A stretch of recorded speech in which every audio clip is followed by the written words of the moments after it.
Hello everyone and welcome to our 5th webinar. My name's Sarah Wendland. I'm trainee educational psychologist, training at UCL and on placement at Southend-on-Sea. Hello, I'm Dr. Tina Axup, Senior Educational Psychologist at Southend-on-Sea. Hi everyone, I'm Lauren Bagley. I'm also trainee educational psychologist at Southend-on-Sea. Great, I'll just share the presentation and we can get started. Thank you for joining us for session 5 of our trainings, and we're having a look today at supporting social communication, regulation and sensory needs.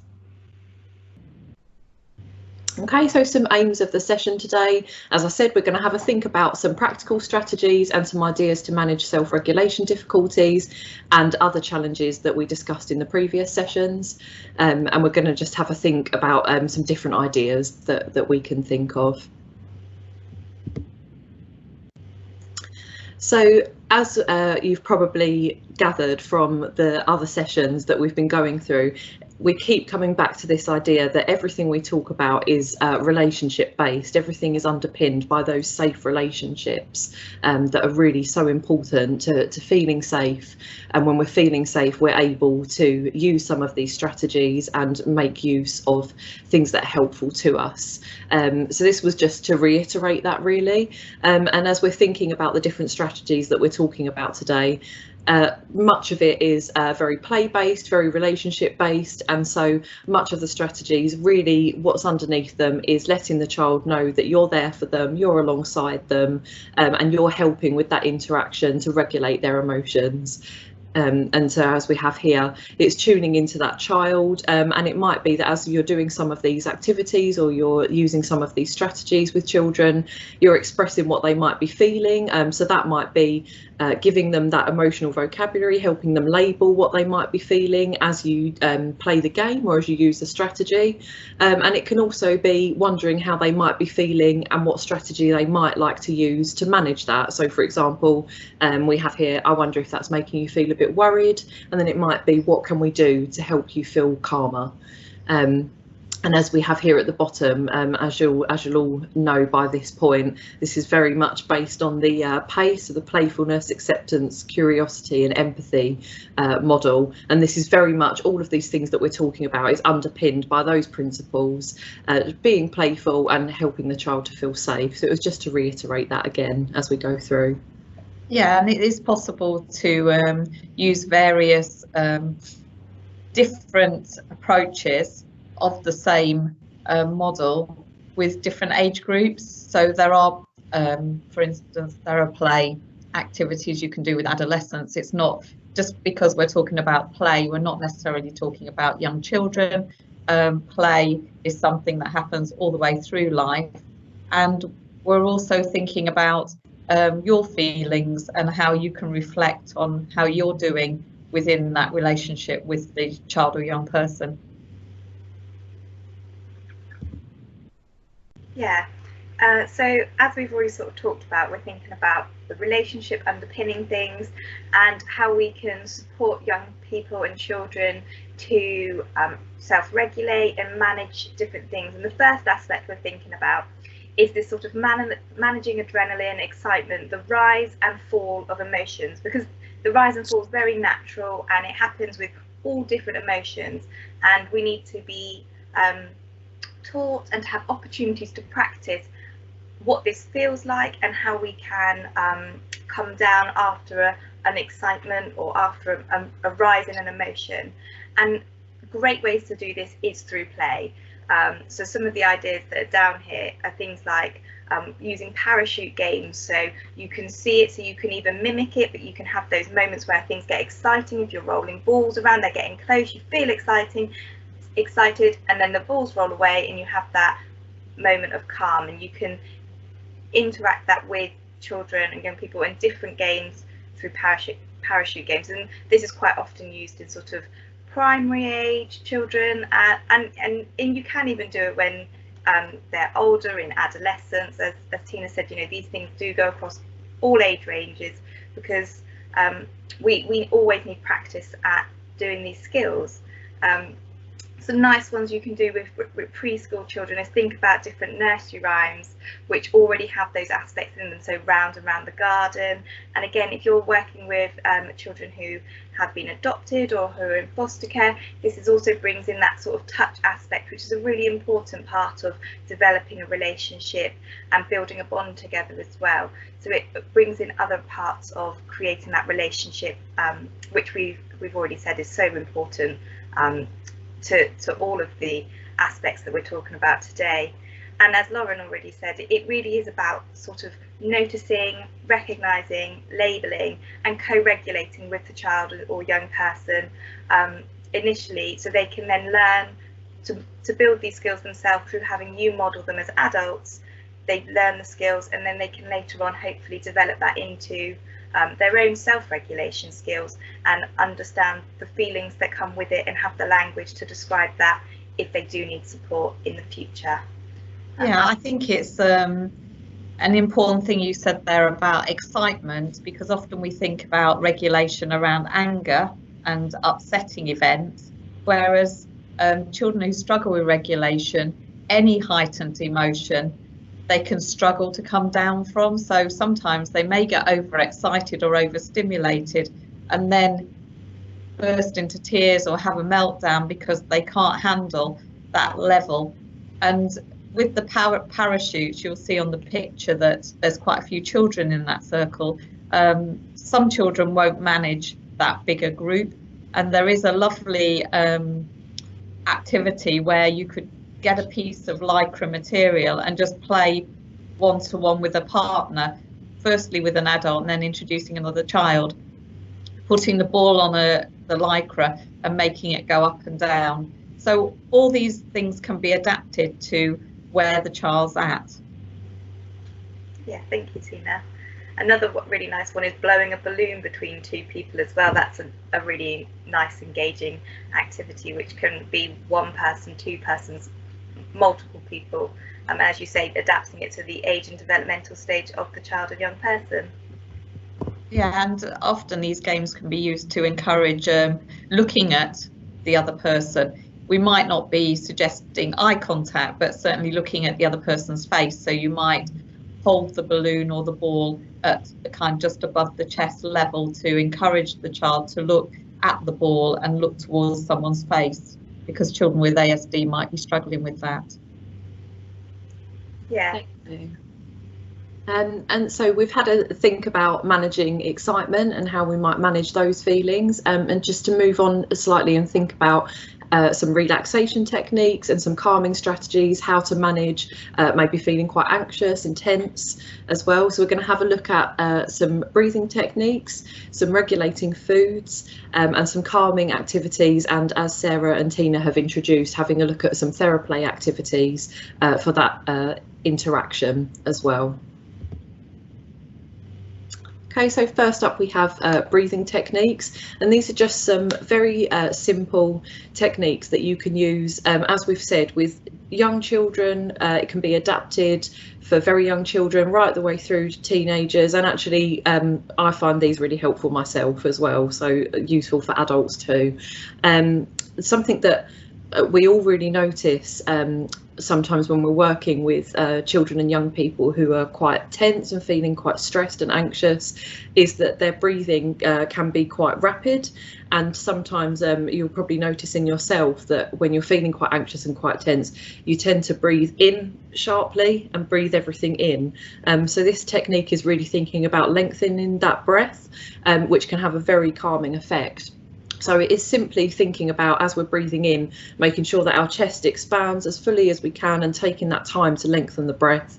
And then as we breathe out, contracting the chest and bringing that in so it goes all the way out. And one such adaptation to think about with children, for example, which can be quite helpful, is blowing along a hot air balloon or a balloon.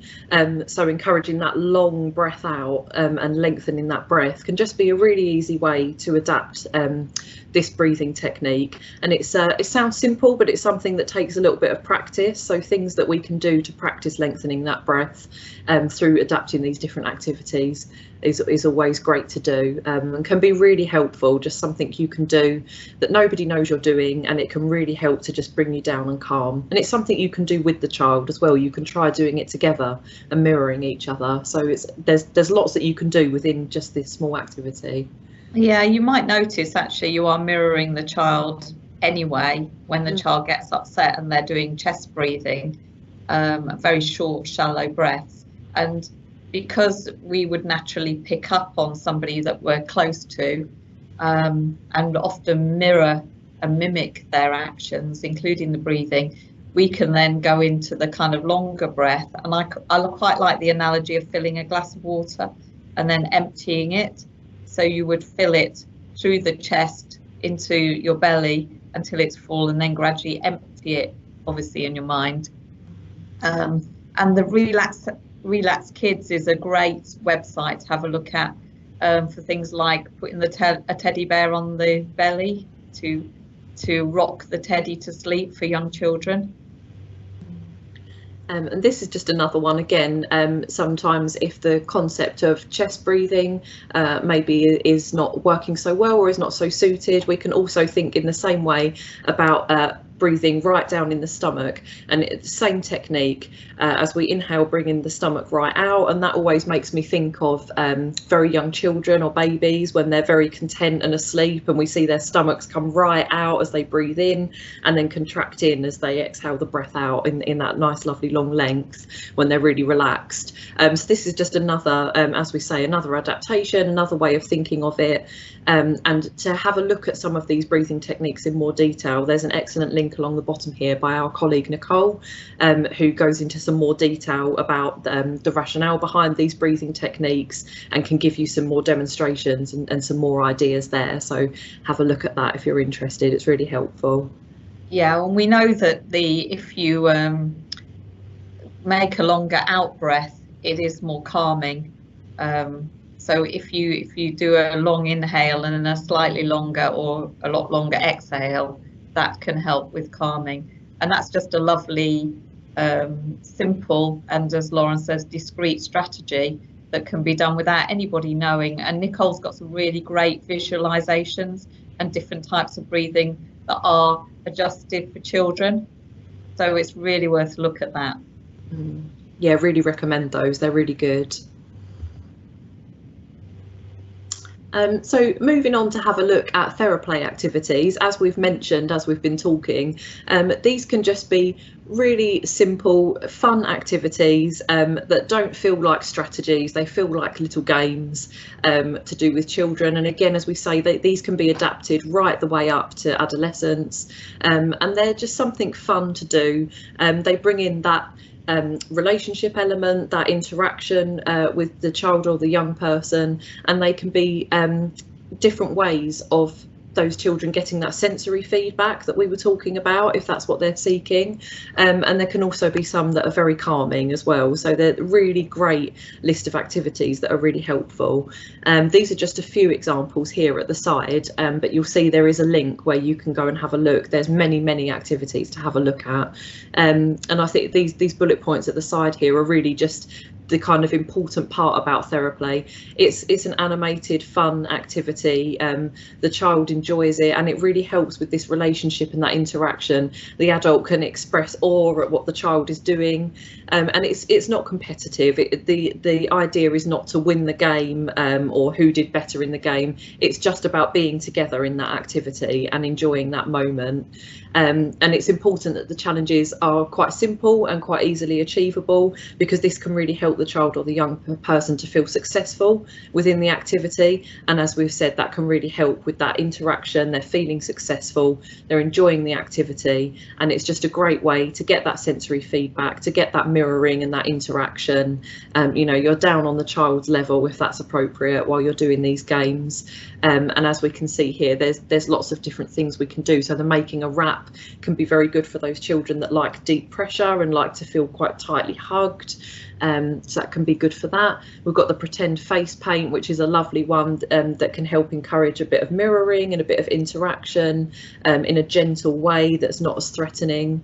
And then the something's changed can be a nice funny one that you can do, again, with that you're getting that intensive interaction, you're sitting opposite each other and you're having to really pay attention to what's going on with the other person. So as I say, these are just a real snapshot of some examples of activities that you can do, and you can adapt yourself. Just the main thing is that they're fun, they're achievable, and that you can be together in that activity can be a really helpful way of getting that sensory feedback and having a nice interaction there that can be very calming and very reassuring. Yeah, and we know that you know, a lot of the children who are adopted or are looked after have had experience of unsafe touch, and it's a lovely way of gradually developing safe touch at that child's pace.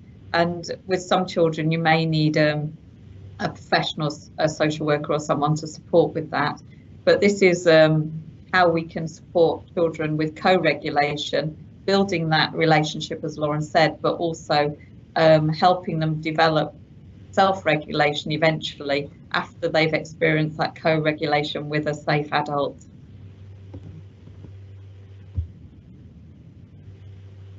And then just revisiting regulating foods, we've had lots of conversations about how different foods can be very regulating dependent on different states that children and young people may find themselves in, and for us as well as adults. And so just to revisit this, we have some different ideas here of some different things that can be quite regulating in those different states, as you can see. So anger, for example, and tension, it can be quite helpful to have those chewy foods to regulate and release some of that tension.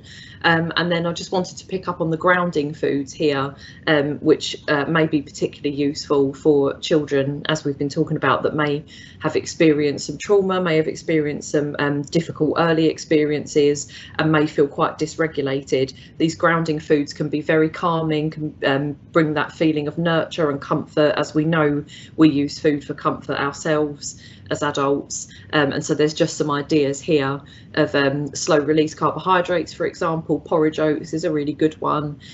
Things that keep the blood sugar levels stable and keep that stable regulated feeling throughout the day. And then we've just got, obviously at the bottom here, sugar and artificial flavourings and colourings that might have a detrimental effect being kept to a minimum where that's possible, just because we know that these do affect ability to self-regulate, and they can cause that kind of spike, which can be very dysregulating and not very helpful when we're trying to feel grounded. So yeah, and we have had quite a lot of success with children having a sports water bottle in school, because the sucking sensation can be very calming. It goes back to suckling at the breast, and so that if once they feel looking like they feel seeming a bit fidgety or upset about something, before they go over the edge, just encouraging them to suck water through a sports bottle can be really helpful. And certainly allowing all children to have a sports water bottle has been successful in some classrooms. And some children we know don't particularly like drinking water, and some schools don't allow anything other than water. So we've thought about things like using those infusion bottles. So we could put some of those favourite herbs or fruits to support the child to remain calm and alert throughout the day with that. Yeah, that's good actually as a whole class strategy. If there's a child that's particularly sensitive to feeling different, that sports water bottle can be a great one that everybody can have as a subtle whole class strategy, but can be very helpful for regulation. So there's lots of ways around this and lots of adaptations that can be made. Yeah, I mean, we talked about the children that are hyposensitive and may be kind of more in the blue zone, kind of very lethargic, which we may not have noticed. You'll have noticed as parents, but teachers may not have noticed those so much as the children acting out. So them having a water bottle with more alerting things like the citrus fruit and the mint might really support that.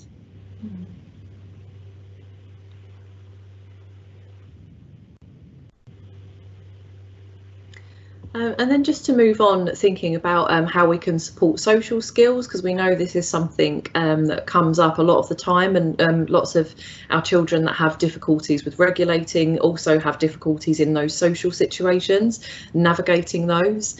There's a really good link down here at the bottom that you can see with some ideas here for building friendships with ASD. Really lovely link there that you can watch and have some ideas of how you might adapt different things.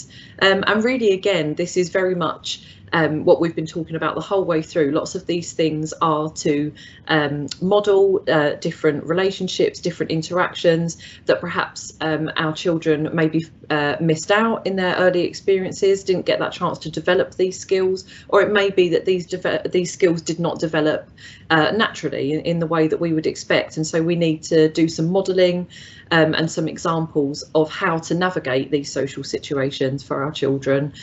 So again, there's a few ideas here of different things that we can do, and I've just taken this from some common things that come up quite a lot. So thinking about turn taking with a speaking item. This is in response to lots of people worrying about children having difficulties with being quite impulsive and needing to say what they need to say, finding that difficult in a social interaction. So modelling that and turning it into a bit of a game can be a helpful way of turn taking and modelling that turn taking in conversation. As I said, lots of modelling and role playing, and as Tina mentioned earlier, this can begin in very, very small groups. It may even be yourself and the child or the young person to start with, and then building that as they become more confident and successful, and gradually moving that scaffolding and that adult support away. We've talked before about developing different scripts and use of social stories to help children think about how they might manage in different situations and to help prepare them for that. Personal space was one that came up quite a lot, so we thought about different ways that we can explain personal space, and we can make that quite fun. We can use arm span to demonstrate how different people might have a personal space that's here and others might have it very wide out here. We can use hoops, we can use the concept of bubbles, anything that makes sense to the child or young person to help think about that invisible space, if you like, that's different for different people. It's important with all of these things to think about having little steps and opportunities to practice these things in different contexts. Tina gave a lovely example in another session of a child going along to a shop and just having that confidence with the adult nearby just to pay for something, just to hand over the money, and just to build up those experiences. We have here as well, we had a lot of feedback about what do I do if children are just completely disinterested in socialising. It may be that they're more interested in the activity that they're doing and they just don't want to interact with their peers. It can always be helpful then to draw children's attention to what other children are doing. Point out the things that are really fun about what they might be doing in their group or in their small groups, and just leave that option for the child to join. If we can just bring their interest over to what other children are doing and help them to notice that, then that's a helpful foundation, just to leave that option for them to join in. Yeah, and then as we've spoken about here, just those early social skills, this has gone all the way through everything I think that we've spoken about. It's just about that copying and modelling, which can be done through play, and it's a really good way to build up those skills that perhaps haven't quite developed yet, or that children may have missed out on in their early life, and we're just kind of structuring those experiences for them and putting them in to demonstrate them. Yeah, and just thinking about the wealth of knowledge out there that are connected with different conditions such as autism or ADHD. Don't be worried about those diagnoses on the website. Just use the strategies if they work, irrespective of diagnosis. You might have a child who has social skills issues because of their trauma background and they don't have autism, but a lot of the autism strategies are great for that. So don't worry about dipping into different websites linked with different diagnoses. If they're helpful, use them.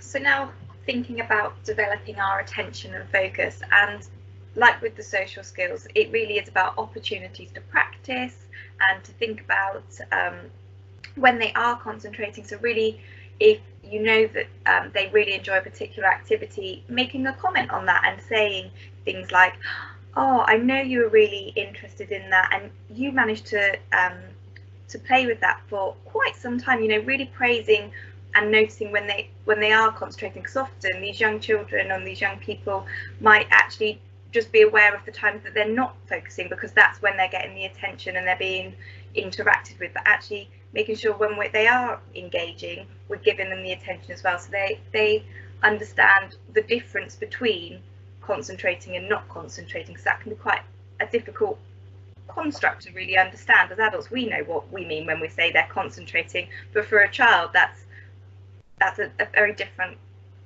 understanding. So really making sure we're praising the activity and the behaviours that we really want to see, so they know that's what you're looking for in the future.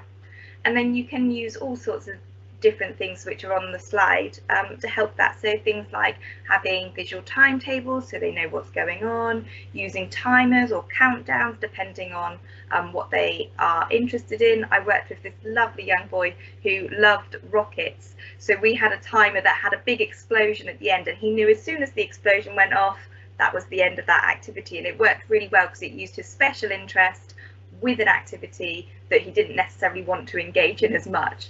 So it was really clear, and it was a big visual timer as well, so he could really see it.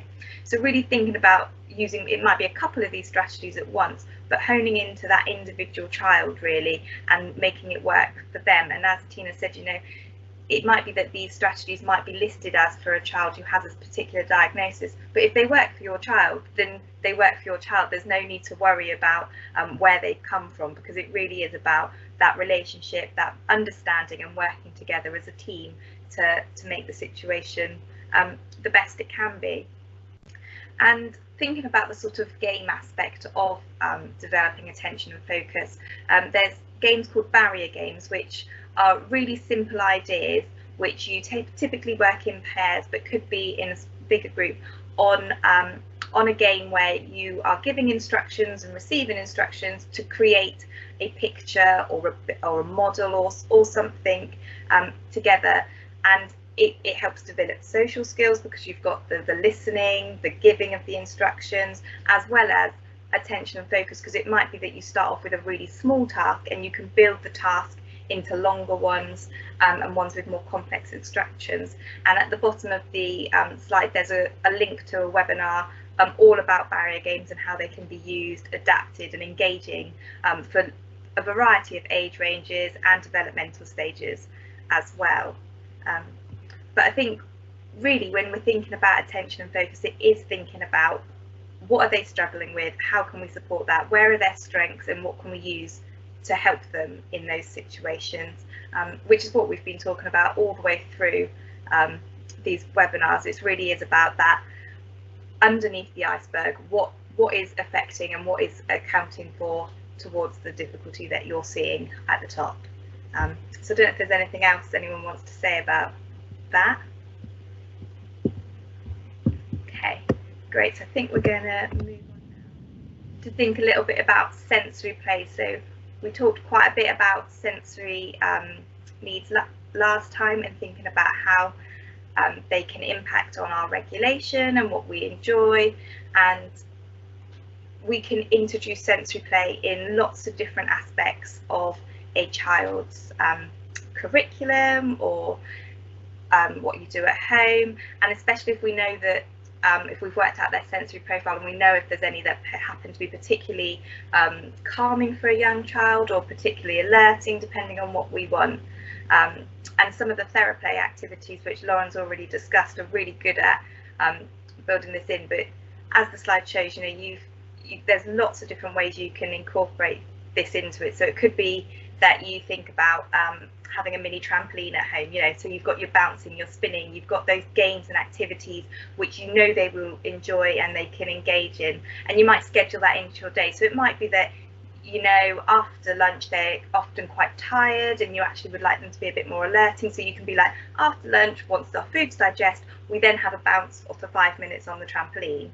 And again, things like if we know that they feel particularly anxious at a particular time, but we know that music is really helpful for them. We might think about actually on the car ride to wherever we're going, we have a particular music playing because we know that helps soothe them and calm them down.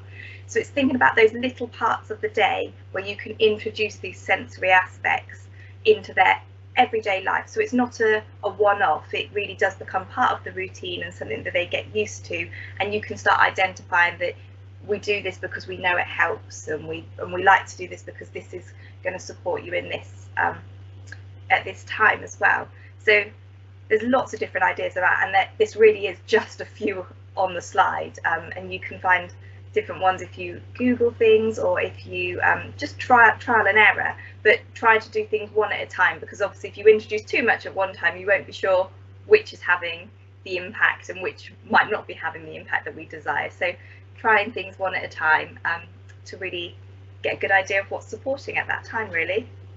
Yeah, and these things might change in time, and young people develop and change, and both young people and the adults are on a journey together, and it's really important that the way of supporting a young person in a sensory way is normalised for their age group, and so that they can fit in with general society and manage to go on a train, or do what they need to do in life and have a successful life. So it might mean gradually trying to pace down how obvious the tactic is. So perhaps not using a big stress ball when the young person's a teenager, using a piece of blue tack or a little pebble in the pocket, or maybe developing a system where when the young person gets home, they have time to listen to their music or do whatever they need to do. So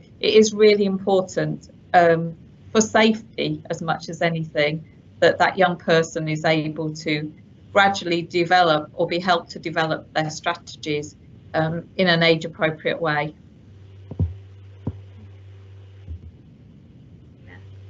And I think really, as we said, we've given you a small selection of things, and there's so much out there. So we've got a few books here that we think are really useful and can really support different understandings. And I know the Scared Gang books in particular, they're really lovely stories which help children and young people sort of understand maybe some of their reactions or what's going on and what might help them in that time. So you've got things like Runaway Ronnie, you've got Sleepy Sue, so they've all got a character which talks through that emotion and talks through what might support them at that time.